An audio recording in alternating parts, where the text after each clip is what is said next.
Hello and welcome to another episode of Roach, Koach, the new metal podcast you deserve. My name is Lorin Kozlowski. With me, as always, the original Roach rider, Mr. Matt Nas. Keep it rolling, baby. There we go, ladies and gentlemen. We're back with you today. A little somber, as a legend has left us. As this episode goes up, a week ago, July 22nd, 2025, Ozzy Osborne passed away. And, we initially were like, what do we say? How do we grapple with this? Do we just mention it in a Who's Tweeting episode? But then we started chatting about how, this wasn't just a guy. No. This was the guy.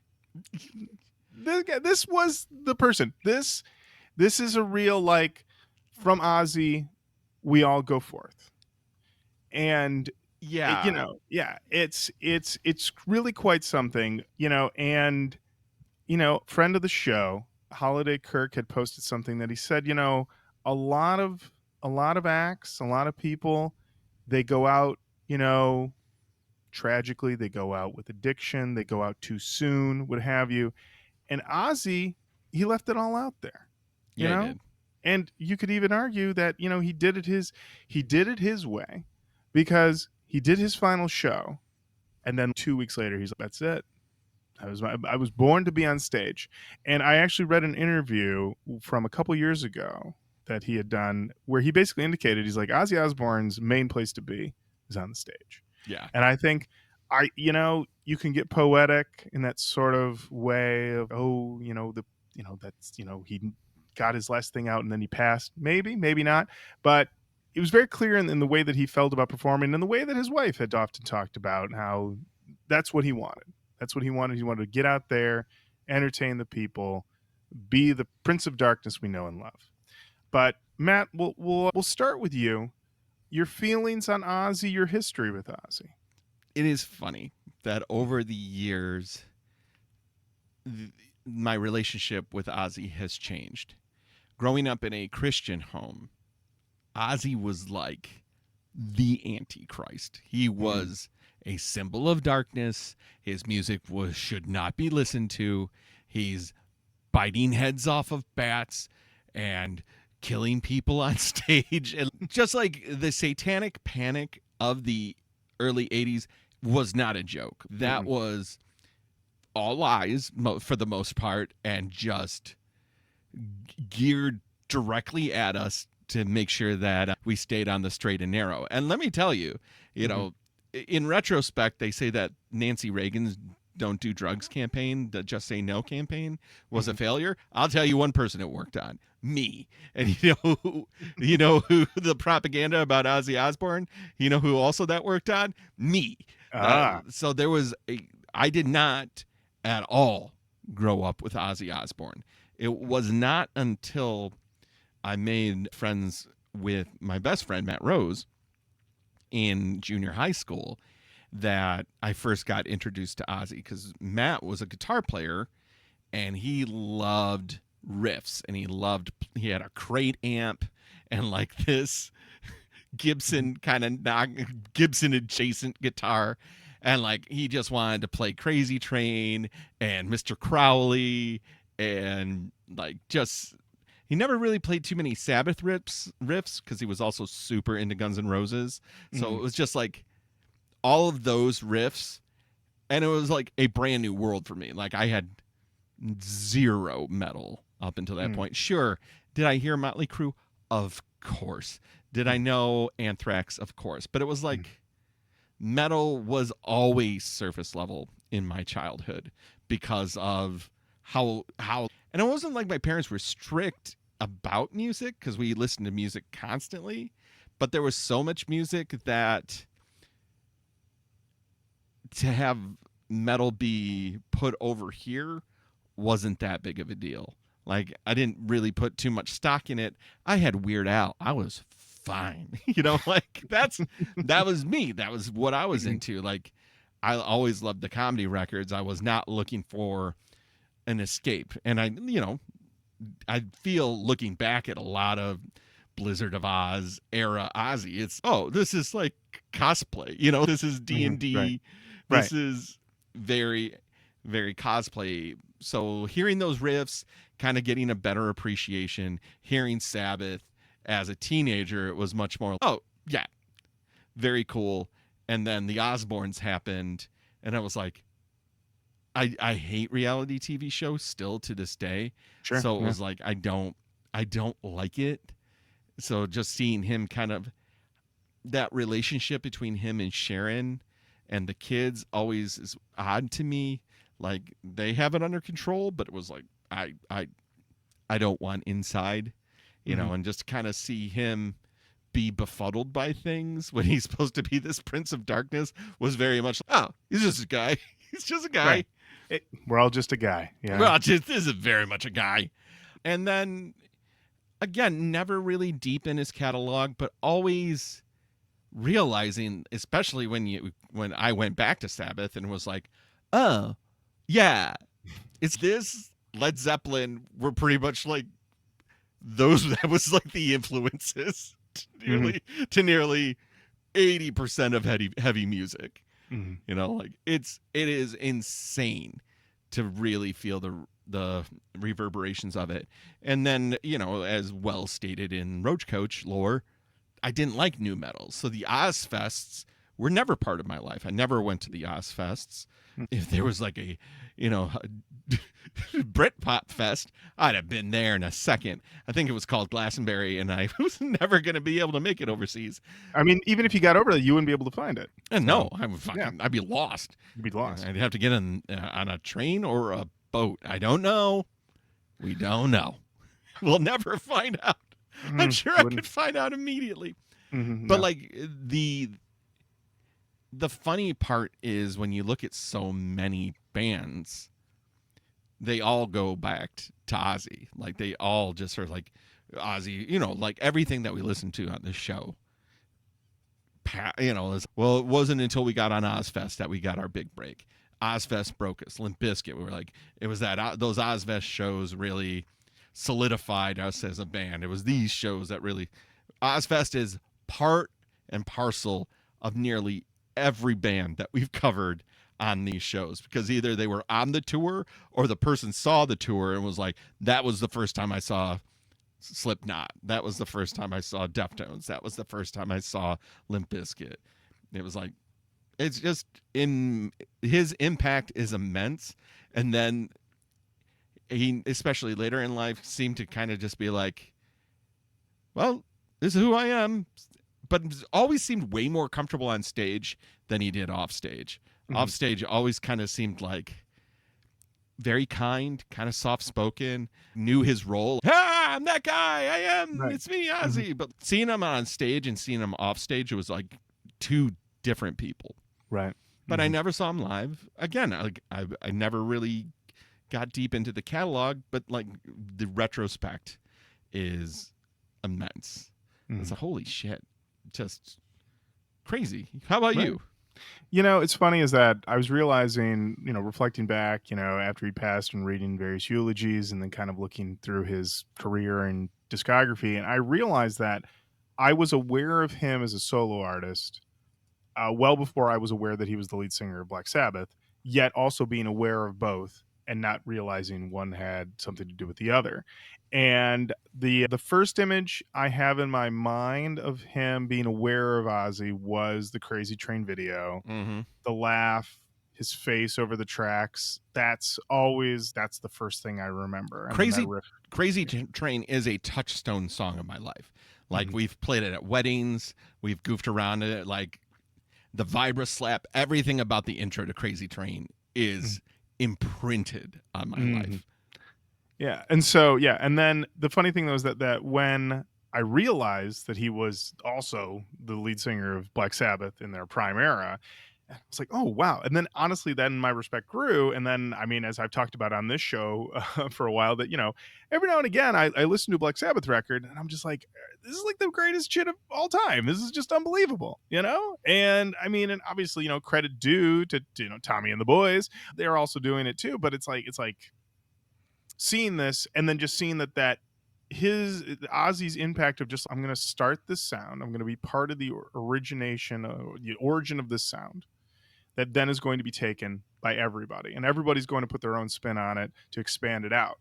And then 2 decades later, he starts this festival, and then it's, oh, this is going to then unleash the next iteration of the sound. So at that point, we're so, we're, years and years removed from the original source, and yet he's still touching on it, and as you said, Ozfest. You have Ozfest. You don't have Ozfest. You don't have so much of new metal. You have to look at it almost as what would have happened. Like, we always talk about, oh man, 9/11 ended new metal and everything, but it's like, what's the world if Ozzy gets on Lollapalooza? Because that's the origin story of Ozfest, is that Sharon wanted Ozzy to be on Right. Lollapalooza, and he was denied. And having just read the Lollapalooza oral history book, which is okay at best, I would say that it really is a coin flip. They could have, one guy comes in the room feeling a different kind of way. Ozzy's on Lollapalooza. You don't have Ozfest. It Right. doesn't happen. And what does that mean? Does Slipknot still launch? Does that still happen? These are all these things. And so you look at that and you think Ozfest then takes it to the other level. But then on top of that, though, reading all of the remembrances is that not only does Ozfest launch these bands, but Ozzy is there as a mentor figure. Everybody saying, we were on the tour. Ozzy and Sharon and everyone treated us like family. We felt like we belonged. Yep. We felt like we were supported. We knew that we were going to go somewhere and go to the next level. And so these are the things that you need, as they say, to support the scene, to get these things going. So really, what we're trying to say, what Matt and I are trying to say right now, is that if you love new metal, it's because of Ozzy. Ozzy was the thing that took it and really elevated it in a live setting, in a cultural setting. I mean, and then Ozfest, it's funny is that Ozfest at a certain point didn't even necessarily evoke Ozzy Osbourne. It evoked a whole other sound. You say Ozfest and somebody goes, oh, Static X. All right, I know what you're talking about. Ozfest, Slipknot. Yeah, absolutely. And so for that, I mean, impact, incredible. Going back to the Black Sabbath stuff. I mean, how, like, not knowing and then finding out that it's basically in the pie of what made heavy music. Yeah. Well, It is so much Black Sabbath. It is. And I think the thing about it, though, is that for me, as somebody who's always been pretty kind of anti-classic rock for a long time, to go back and listen to those Sabbath records, they stand the fuck up. Paranoid is, I mean, come on. What are we talking about? Paranoid, Sabbath, Bloody Sabbath. I mean, Volume 4. Volume 4, one of the most cocaine albums of all time. And it's got Supernaut on it, which is my all-time favorite Black Sabbath song. But just listening back to it and just realizing that it's a lot of times when, an elder statesman of the scene passes and everyone goes, oh, you got to go back and check this out to see where blank started. But you go back to it and it seems, well, he kicked it off, but then these people made it better. You listen to these Sabbath records and I don't think anybody's necessarily made it better. They made it different, but you kind of can't touch the originals, and you cannot say that for a lot of these older bands. A lot of these older bands, this stuff ages, and somehow Black Sabbath in 1972, Black Sabbath in 1992, Black Sabbath today, that shit crushes. It's wild. And also to watch everybody, there were all these tributes that were posted of people playing Black Sabbath songs the night that Ozzy died, or when, the day that everyone found out he passed and everything, and realizing it wasn't clunky, but also that everybody had that shit locked and loaded in the repertoire, ready to go. Hey, want to do War Pigs real quick? Of course. Of course War Pigs my whole night. We know it. And the audience knows it too. It's there. And when you look at that level of cultural impact, you feel the loss, but you can also just feel, it feels amazing. It feels like, what a life, what a life, what an impact that these songs can stay in it. as fresh as ever. Just unbelievable. Just unbelievable. So I did a lot of I kind of hitting on Impact. I was like, I got to do a little research here. I got to do a little Mm. goo-gooing, and Mm. I wanted really just to see how impactful Sabbath was, Mhm. because as a filthy casual, Mhm. sometimes you don't realize like the bedrock of which you are standing when Sure. you take a look at new metal. So you take a look at Ozzy himself, right? Mhm. Humongous Beatles fan. Beatles did that thing where they would two track, so the singer would sing and then re-record. Mhm. Ozzy was like, I'm gonna do that, and then I'm gonna add reverb to it. I'm gonna add a thing. Like when you hear Ozzy's voice, Mhm. especially like Diary of a Madman and Blizzard of Oz, Mhm. his voice sounds otherworldly Right. because he's layered the production techniques. And I watched an interview earlier today, and one of the guys gets asked the question of a later Ozzy record. He was like, "How is it to record Ozzy's vocals?" And he was like, "Because past the original Sabbath records, he Mhm. always would record like one or two lines at a time, so he wouldn't lose what he just sang to then do the overdub, so that he would have the two tracks. So like he wasn't used to singing whole songs all at once in the studio. And Oh. so didn't know that. That was super crazy. Hmm. And Interesting. then I was like, what other impacts have they had? And one of the bigger impacts of Sabbath on music is because Tony Iommi's hand was jacked up. Like, I don't Mhm. know what the fuck happened. He Right. had to down tune his guitar to make it easier to play. And down tuning it made it heavier sounding and really launched that kind of worldwide boom of, wait a minute, fuck standard tuning, we're going to heavier tuning. And like how the choices that they made in the studio together Mhm. are like analogous to decisions that the Beatles made. But like for pop and rock music, it's the same with Sabbath and heavy music. Cause it's like everybody, like it's all a straight line to Brian Head Welch and the 7-string guitar, There it baby. is. There it is, baby. Listen, we're always just trying to get to that signature sound. We're always just trying to get to the signature sound. Yeah, I mean, yeah, knowing about that and knowing about that impact, yeah, just yeah, you just see it and you just think like it's innovation and technique meeting, coming together, and making something incredible. And an Also, amazing eye for talent. Like mhm. his guitarists were Oh yeah, always like, I mhm, mean, Randy Rhoads was Matt Rose's favorite guitarist mhm. ever. And, Right. and totally tragic that he died in the plane crash. And when you watch, there's a clip of an unheard solo where Ozzy hears it, and he's not choked up, but he's like, man, he was so good. Yeah, Like yeah. and like just the vernacular, like every, I don't know, there's just something about the impact of the metal fingers, the meadlies, like that's like he's the trunk of the tree and the roots of all of that. It's Yeah. And wild. and honestly, not just having an eye, an ear for the talent, but also just knowing like the alchemy of working with these people, working with the right people. I mean, it's one of those things where it's like look at back at somebody's career and they're like, "Yeah, I had one good guitarist I worked with." And he starts with Tony and then he goes to yeah, Randy Rhoads and then he's got Zach Wild. Right. It's He's like got Jakey Lee. He's he's got Zach Wild.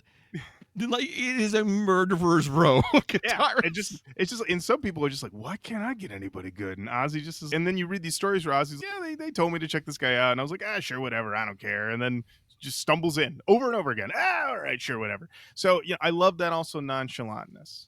I love that. Looking back, you mentioned the Osbournes, Matt, Yes. and that's the thing that I think a lot of people want to maybe dismiss out, not talk about so much, but it is noted that he does this show with his family, and this causes another ripple. This is what I'm talking about. Ozzy ripples, ripples, ripples, ripples. You don't have Ozzy, You don't have metal. You don't have this. You don't have Ozzy. You don't have new metal going to where it is. You don't have Ozzy. You don't have reality television. You look at all these things. He sets these things in motion. He creates these templates where people go, oh, this could be a thing. Let me throw, because think about all the motherfuckers who are like, me and my family can be on TV too.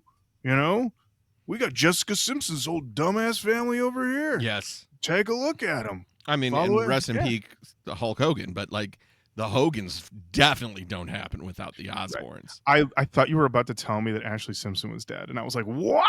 No, Matt, no. no. Matt, when we said we wanted to talk about Ozzy and the Ozzy impact, it really was just like, the thing about it of just kind of coming back, of just celebration of a run, celebration of an impact, celebration of all of the things. It's sad, of course, that he did pass, and but how can you not look at it and go, he did it. He fucking You know how did it. big of an impact he was? So I was on the road when this happened, when like the news broke. And 101, the riff. Yes. They're a fucking corporate rock station now. A literal fucking DJ came on. Like an actual on-air talent came on and started taking calls from people and playing Ozzy songs. It was like a 2-hour block of nothing but Ozzy stuff. And just people calling in and recollecting.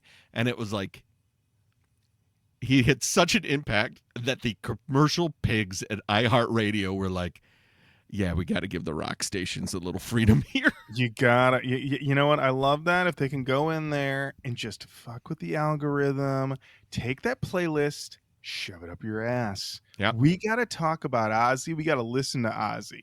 I mean, honestly, 2 hours, do 4 hours, do 6, make the whole day Ozzy. Ozzy. You know who would complain? No one. No one. No one would complain. No one would turn it on and go, oh, more Ozzy? They'd be like, hold on. Beep, bop, boop, bop, beep. More Ozzy, please. Keep it coming. Celebrate the legacy. And listen, you've got stuff. You go to the past, you go to now, you got a whole run of stuff. Now it was funny to see some people who were not familiar with his later solo stuff kind of dip in and go, this feels a little bit like adult contemporary with slightly heavier guitars. Not wrong. Not wrong. Not wrong. Listen, he was constantly adapting, constantly moving. And that is the thing. Yeah. Like, he had the mythos about him, sure. But like, he always was changing. Mm-hmm. Like he was never afraid to be like, yeah, I'm gonna sing with this new band that's coming up. Or I'm gonna do this thing that you wouldn't expect me to do. He was pretty much like the embodiment of, yeah, don't tell me what to do. They seem fun.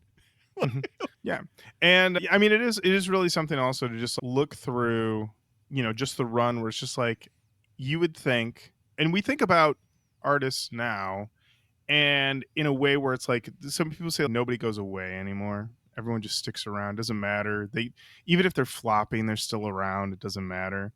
And it is something to look at Ozzy's discography and realize that he stuck around in a real way. Like, you go through these records and you're like, oh, that was a hit. Oh, that was a hit. Oh, that was inescapable. I mean, yeah, No More Tears, 1991. I mean, at that point, yeah, you're just thinking about, at that point, he's been in the game like 20 plus years.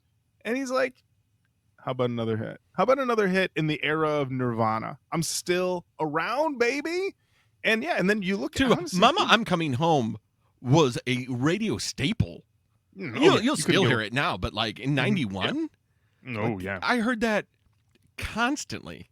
Mm-hmm, absolutely.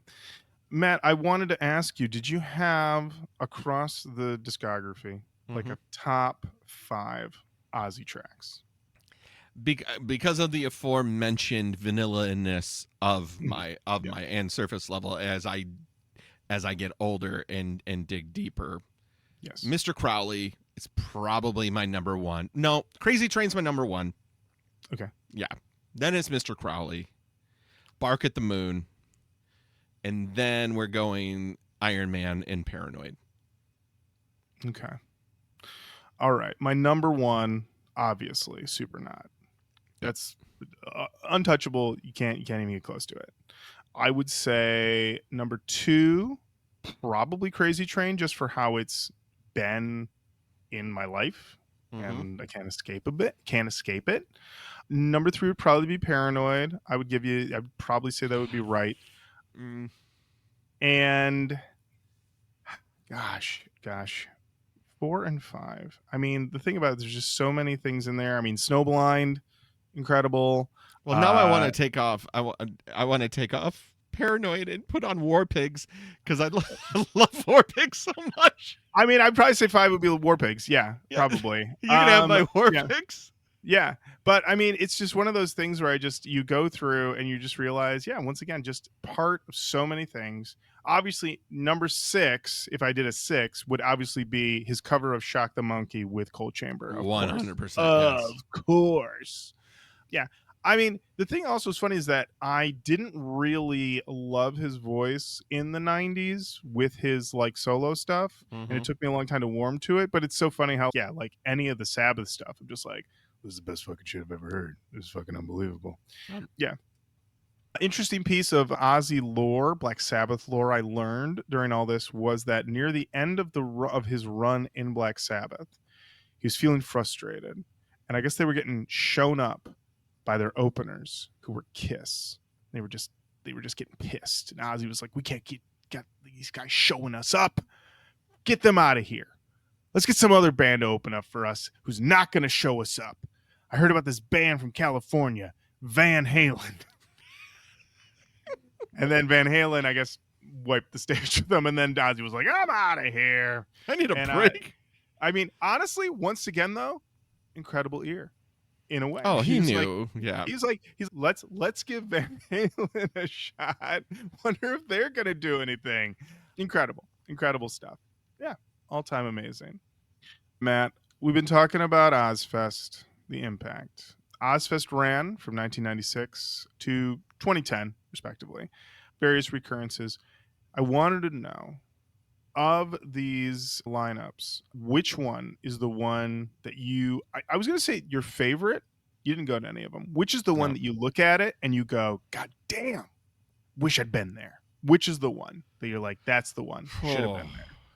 You know, in retrospect, I'm torn between 98 Mm-hmm. US lineup and 99 straight across the board.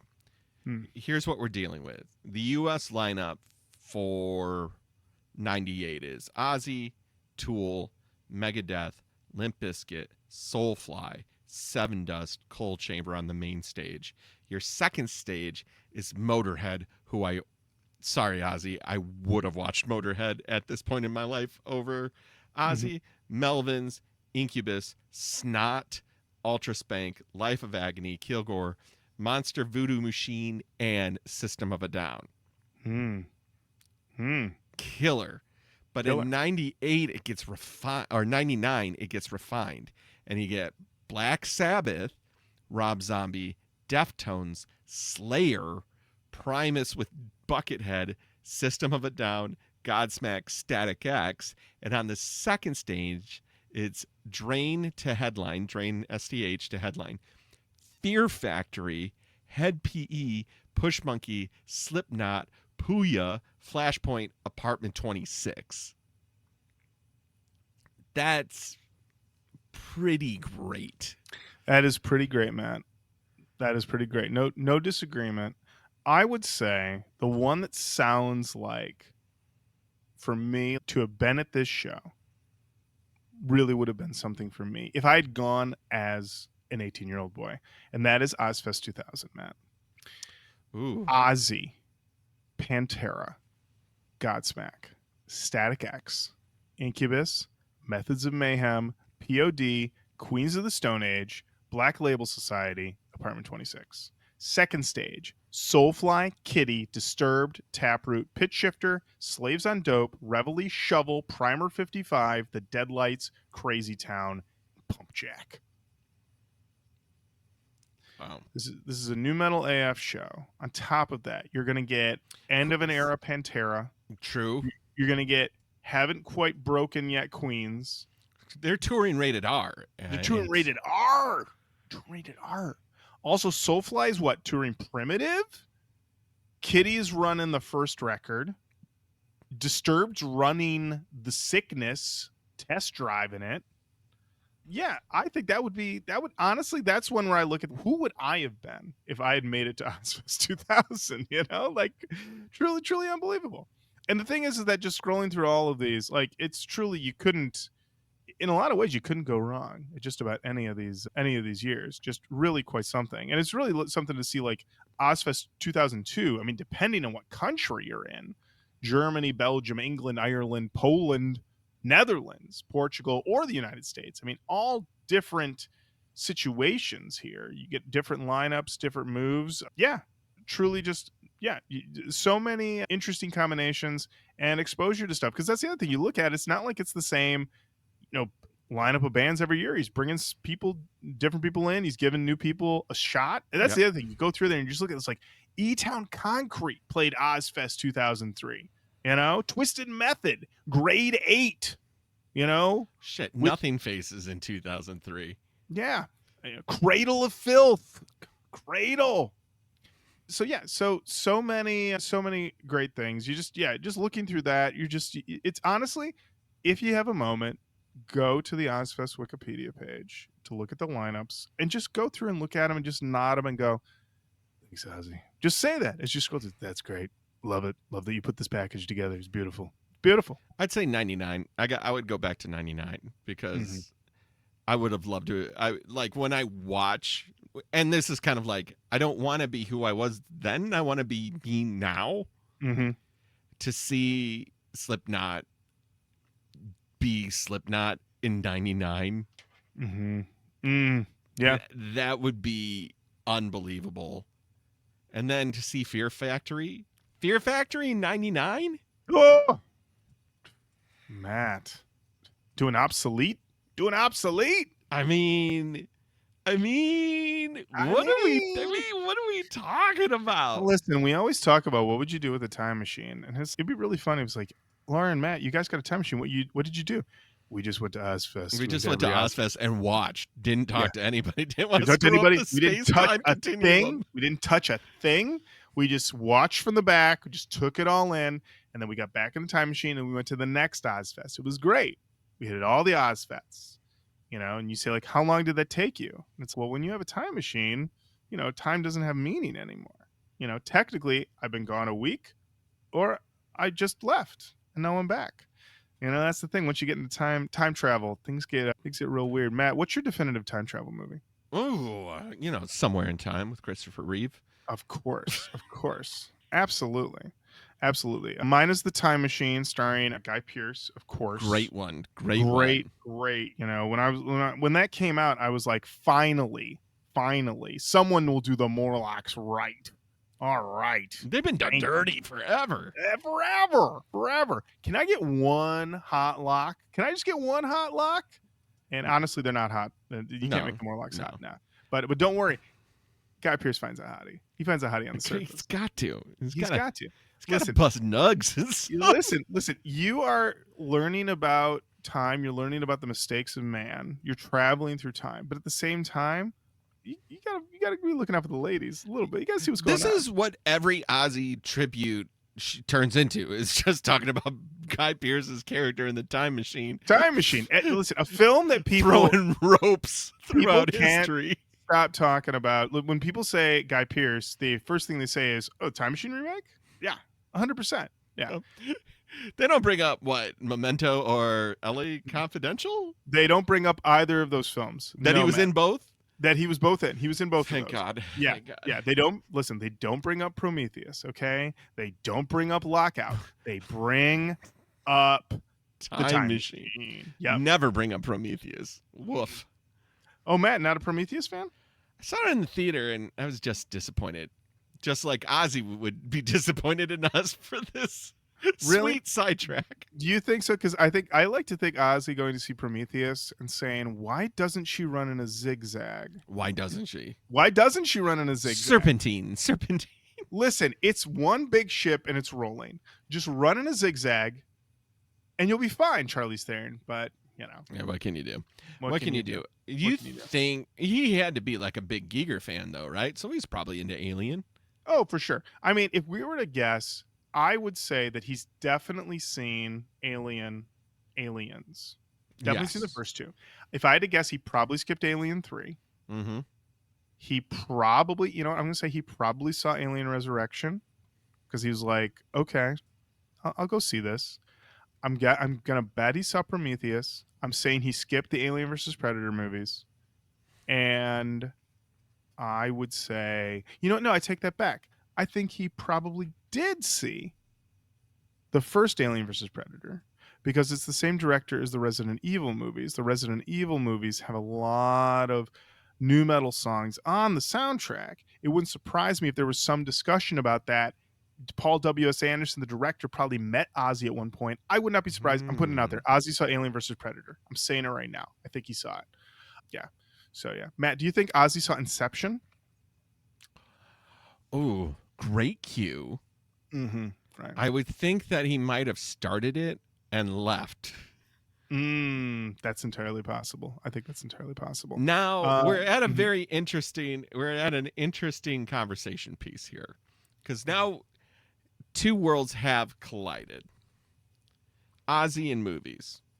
Mhm. His music has been used multiple times Yes. throughout the history of cinema ever since he's been there. What do you think the best Ozzy needle drop is? Is it Crazy Train and Magic Mike Double XL?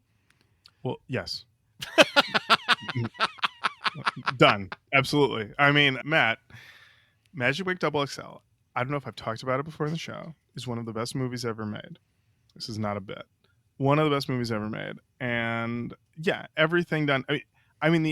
Yeah, unbelievable. That's without a doubt. Without a doubt. Without a doubt. What do you say? I've never seen Magic Mike Double XL, so I don't. Watch it with your wife tonight. I'm telling you. I'm telling you. All right, all right, Yeah. all right. Telling me, I like to Mm-hmm. be told. I'll be told. I will again. It's such a vanilla choice, but where fucking Iron Man is Iron Man and Iron Man's playing, it's pretty cool. You know what? It's the thing that's also funny is that like when they said they were going to do it, and people were like, "Are they going to use the song?" And it was like, why wouldn't they use the song? Like I could feel there'd be somebody who'd be like, "You don't want to do it; it's too obvious." Do it. What are you, an Do idiot? it because it's Yeah. obvious. Yes, you got to do it. You have to, of course. Yeah. So yeah. I mean, then yeah. I mean, we would be remiss if we did not mention Ozzy's appearance in Little Nicky. Oh yeah. A not good film, but apparently, based on what Adam Sandler posted, a wonderful time on set with Ozzy. I can only imagine. Ozzy just having a laugh. Yeah. Love it when we're having a laugh. Matt, closing thoughts on Ozzy Osbourne. I feel like you will be hard pressed to find anyone who has had a greater and more resounding impact on music than Ozzy. I think you're looking at the Beatles and you're looking at Ozzy and Black Sabbath, and that is a legacy and company any of us would do nearly anything to be known for. So amazing to still be able to discover his work, to actually understand it more in context of the bands that we're listening to now, and to Mm-hmm. see how the influence grows and will morph in the future, because there is not a single band at this point that won't have some influence from Ozzy and Sabbath. It's just Absolutely, absolutely, Matt. I think that's well said. All I will add in is that I will miss you, Ozzy. do do do do do do do do do do do do do do do do do. Matt, this is a a special, kind of like off the cuff Roach Coach episode, Fast and loose. fast and loose. But I think we should close out. We talk about the Ozzy influence. Let's talk about Ozzy influencing bands, supporting a band like Slipknot, supporting a band like Slipknot, and then Slipknot supports a band like Mudvayne, and Mudvayne then supports other bands, and so on and so forth. And now you have a band we've talked about on the show before, Dead. They're a band clearly defined, one after the other, long lineage. And as we were setting up to record, we received word that Dead have announced a new record. This record is called Resent.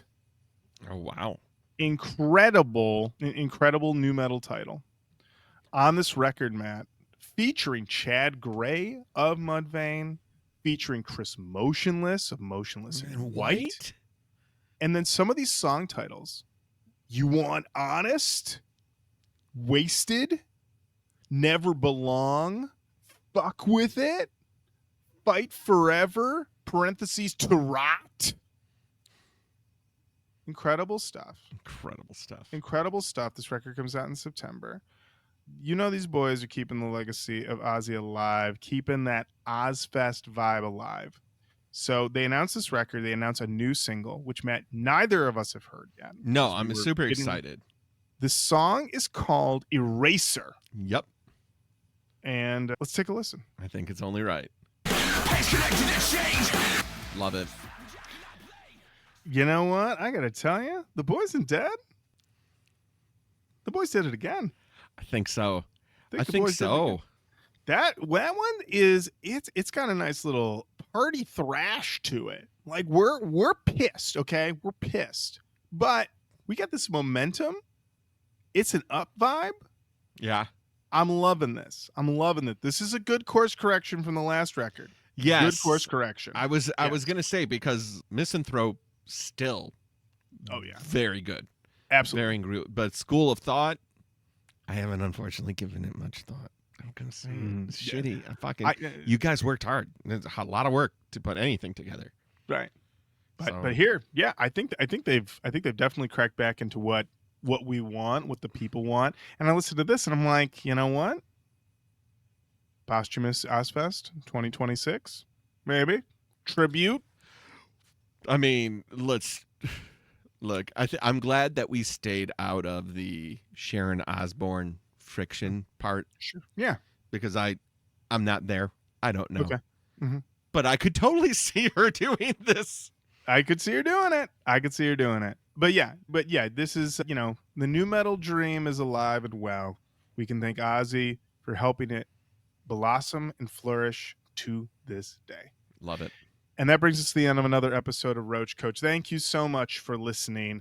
Keep on saying hello to us online: Facebook, Twitter, Instagram, YouTube, TikTok, Blue Sky. We're on all of those. Send us an email, roachcoachpodcast@gmail.com. Join the Patreon, patreon.com/roachcoachpodcast. We will be back next week with an album review you're gonna love. Hell yeah. And until next time, Matt, thank you. Oh, Lorin, thank you. Ozzy. Thank you, Ozzy. Thanks, Ozzy.